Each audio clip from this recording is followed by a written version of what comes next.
Hey guys, today I will be scoring these 10 RPGs based on their story, gameplay, music, graphics, and battle mechanics. And we're gonna start with Eternal Poison. I give the story a 10 out of 10. Why? Because rarely Japanese RPGs have mature stories in gothic settings with adult situations. Different parties are searching for the eternal poison for their own selfish reasons in a world infested by demons. Plenty of twisted psychological issues and unexpected revelations expose the intentions of everyone eventually.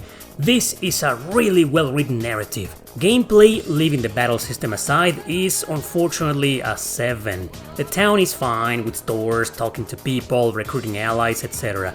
But advancing through the maps can be frustrating and long. Often you fight 2 stages in a row with no way to return to town, and there are different routes that can lock you up in a bad ending, without you knowing until you get there after several other maps. I think that was a poor design decision. The music is definitely another 10 out of 10. Oh yeah, it's got different styles and genres that blend in perfectly well depending on the situation, from metal to aggro tech to even eerie violins. Composed by various musicians, it's extremely unique and a blast to listen outside of the game. I give the graphics a 9. The art style is beautiful, the various colorful stages, the character design, the monster design is a bit weird, sure, but the bosses look interesting. It's just the polygons, their movement and animations didn't age marvelously, but they still hold up pretty damn well. Finally, I give the combat an 8. It's classic grid based and you control the protagonists of each party, including their recruited allies or monsters that you captured. Only main characters can capture them with their book. Apart from that, everyone's got regular attacks and abilities, but enemies have strengths and weaknesses, so it's fun to figure out how to kill each type, but it's a really difficult game, let me warn you. So, based on my own personal score, multiplied by 2 to get a scale of 10,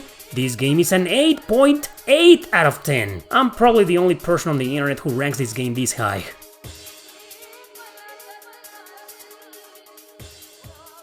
Next is Breath of Fire 4. Yeah, this list is in random order, in case you haven't figured it out. The story here is a 9. It takes a while for you to start appreciating it, but once you realize that you have a very memorable cast of characters with some interesting tropes but well developed, you start loving it. Also, playing with the main antagonist through several chapters gives it one extra push of originality.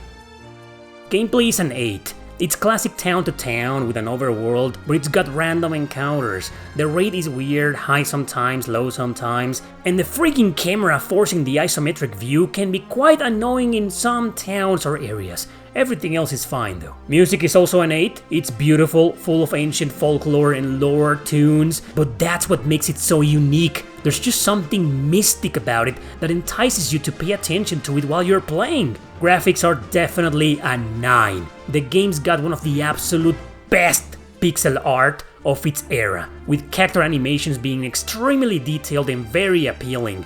Finally, the combat is an 8, turn-based with 3 characters at front and 3 others in the back, which you can switch to once you get a full party.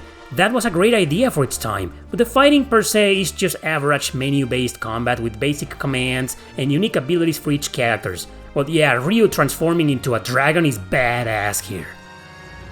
The overall score for this iconic JRPG is 8.4.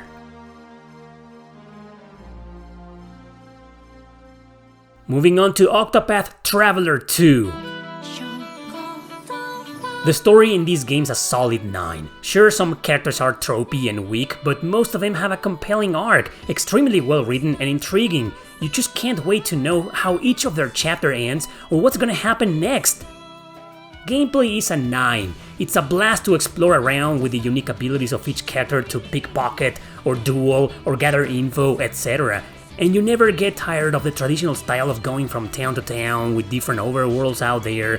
But random encounters, even though the rate is kinda balanced, makes me reduce 1 point from the score.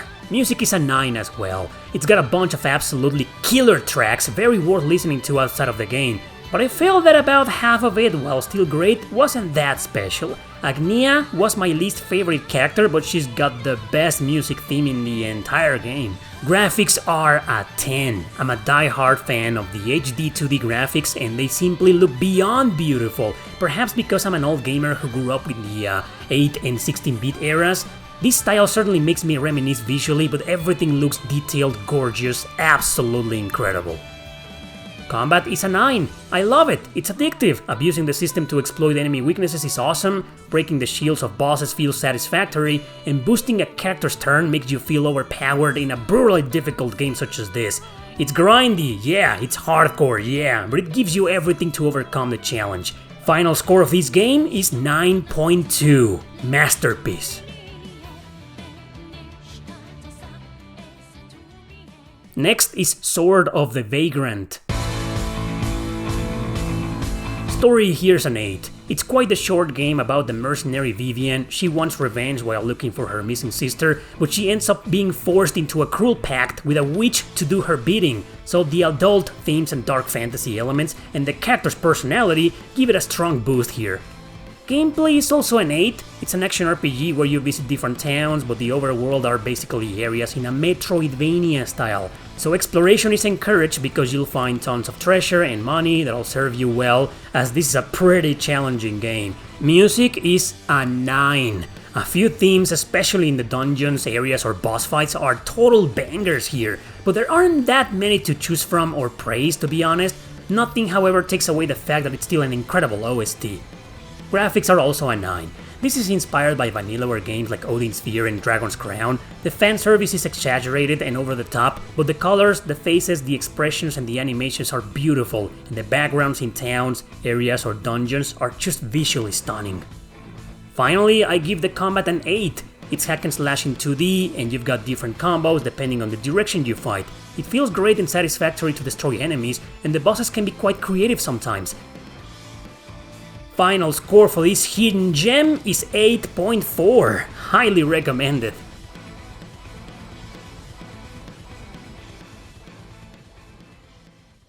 Moving on to the 7th Saga. Story, well, it's a 7. It's alright at best, but that's because it isn't the point in this game. It just has some lore to it and an adventure about 7 characters looking for magical runes for different reasons, but the narrative is bare bones with barely any dialogue. But what little there is, it's decent, I guess. Gameplay is a 7 as well. Being an incredibly difficult game, one of the hardest JRPGs of all time, 80% of the time instead of exploring you'll be grinding, going back to town to heal, rinse and repeat. Random encounters often annoy exploration, especially in the overworld. But I guess being able to recruit a second ally, keep them or ditch them depending on your choices, keeps things fresh. Music is also a 7. A few themes like the battle theme will grow on you, or some town themes, but honestly the large majority of its tracks are either forgettable or somewhat annoying even. Graphics, again, a 7. They're nothing special. I like the animations, the colors and some backgrounds, but everything else is either ugly to look at or uninspiring. Maybe the sprites and the cool looking Mode 7 save them from being completely mediocre. Battle system, well, let's end up with another 7 because it's just the bare minimum. I like the perspective and the defense system, which is the point of combat, defending to increase your next attack's power, but that's it, nothing special. Yeah, my ranking of this game is a straight up 7. The brutality of it alone should let you know if you want to play it or not. It isn't bad, but you're not missing anything if you skip it. Next, Ragnarok Tactics. Story is a 9. A considerable amount of tropes and cliches prevent me from giving it a 10, but honestly the writing is impressive. There are 3 different protagonists and routes to align your customizable character with, and they all often lead to mature political situations and the harsh realities of war. It's a really solid plot. Gameplay is a 9 as well. Because of the different routes and recruitable characters, the game has a lot of replay value, especially since each campaign takes around 15 hours to complete. As a strategy RPG, it can be a bit repetitive, but since the story, the events, the job system, which is simplified by the way, and the balanced difficulty are great, you won't mind it at all. It's so much fun to play. Music is an 8. Some tracks are memorable, worth listening to outside of the game. compelling with some events or stages, but the rest of the OST is alright at best. Graphics are a 9. I like the sprites in battle and the backgrounds, but they're not that special. I'm giving it a 9 because of the art. The character design is beautiful. It's honestly one of the best looking games in terms of art style on the PSP. Battle system is also a 9. Sure, it can feel like an average tactics game, but it's well rounded in most areas, nothing convoluted, challenging when it needs to, grid-based, with creative maps, and a few twists for the actions of the characters to make things more interesting. So my score for this strategy RPG is 8.8, strongly recommended.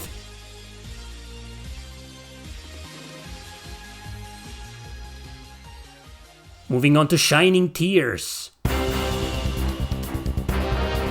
The story here is an 8. Some tropes and cliches are there, as well as a plot that's predictable sometimes, but I'm a sucker for small resistance groups, building an army and gathering allies, and that's pretty well done here with interesting and likable characters. Gameplay is a 7. It's a bit of a repetitive game. There's only a few towns and barely nothing to do in them besides the stores. Very often you just watch a few scenes and go straight into battle missions, which we'll get to in a bit. It's alright at best, it isn't bad, but it's honestly nothing special. Music is also a 7, a few themes stand out, they're beautiful and fit some scenes or areas as well, but I'll be completely honest, I can't remember a single tune from this game. Graphics, well, they're an 8, but here's my problem. The art style and character design by Tony Taka is incredibly beautiful, especially the girls.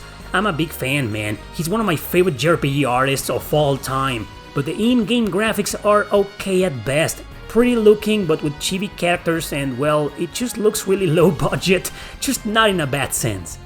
Combat is another 7. Sure, you have a couch multiplayer mode or the AI can control your party member, but the controls are kinda lame, fighting rarely feels satisfactory but also rarely frustrating, so it's alright. You have to deal though with small hordes of enemies and they can overwhelm you easily, so it's a pretty hard game and quite grindy. Not a bad battle system, but not great either. The final score for this action RPG is 7.4. It's recommended, but not that much.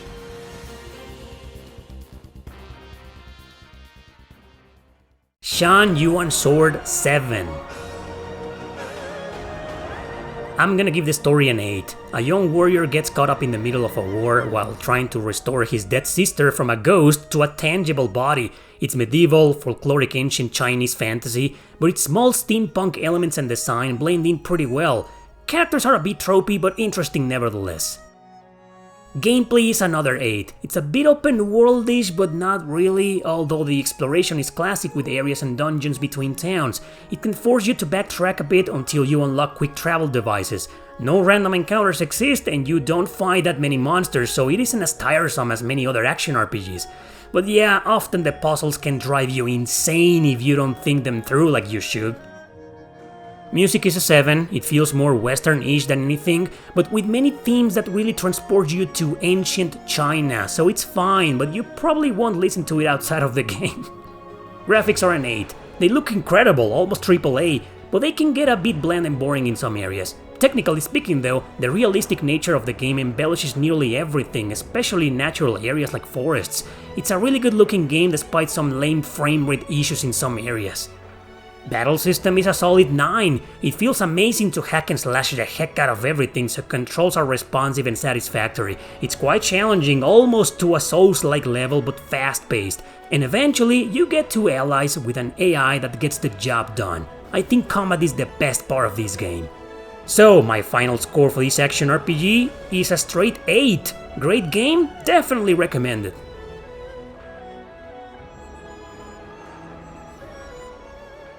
Moving on to Eiyuden Chronicle 100 Heroes.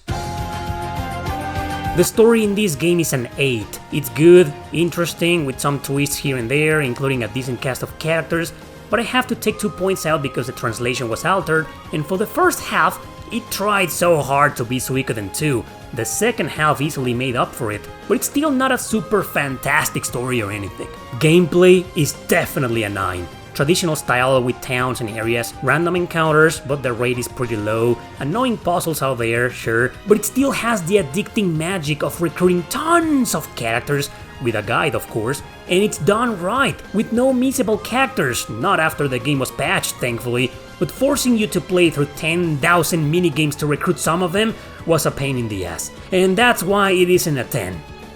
Music is alright, it's an 8, a few themes here and there are amazing, but I can honestly count them with my two hands. Graphics are a 9, it looks beautiful in most areas and the character sprites are definitely a visual treat. It was done in a very similar style to Square Enix's HD 2D graphic style and it freaking nailed it. Combat is a 9. Regular turn-based system is excellent with 6 party members, combos between some of them and a very fair skill point system. Difficulty is just right, it's balanced. Duels are impressive but nothing special since they feel scripted and almost nonsensical at times. But the war battles shine on with grid-based combat and 3D animations that made me reminisce of both Suikoden 2 and 5. Total score for this game is 8.6. And finally, Chrono Cross. You know how I feel about this game, but honestly, no game in existence is a 10 out of 10 for me, including Cross. Story still a 10 though, incredibly well told and developed with multiple routes and endings, a large cast, most of them having at least a bit of development, tragic and melancholic moments well executed to connect deeply and painfully with the player. It's perfect. Gameplay is a 9, it is a traditional style visiting towns, dungeons, areas and an overworld in the middle of everything, but it's a small world, not much to explore, but it gets to the point quicker than other JRPGs that just drag on and on and on. There are also no random encounters, thankfully, and the pacing is incredible, hooking you up right from the start, rarely getting boring or repetitive. Music is a 10, we all know that, with a large variety of themes that are so memorable, even haters of this game find it hard to refuse the masterful compositions of Yasunori Mitsuda. Graphics are also a 10, incredible for their time, good looking, beautiful, and colorful backgrounds, the places you visit, the polygon characters look much better than many other JRPGs of the PS1. It's a gorgeous visual orgasm, but yeah, the art style by the Escaflowne artist, I'll admit it's not for everybody. Combat is a 9. It's hard to get into, I know, it's a pretty difficult game, trying to understand the melee attacks and their percentages, but it doesn't take long for you to get the gist of it. Once you do, and either change turns with the magic system, using regular attacks to increase stamina and then using a magic spell, it's honestly a blast, but not the best combat ever or anything. Still, it's quite unique and original. Overall, the total score is 9.6, masterpiece.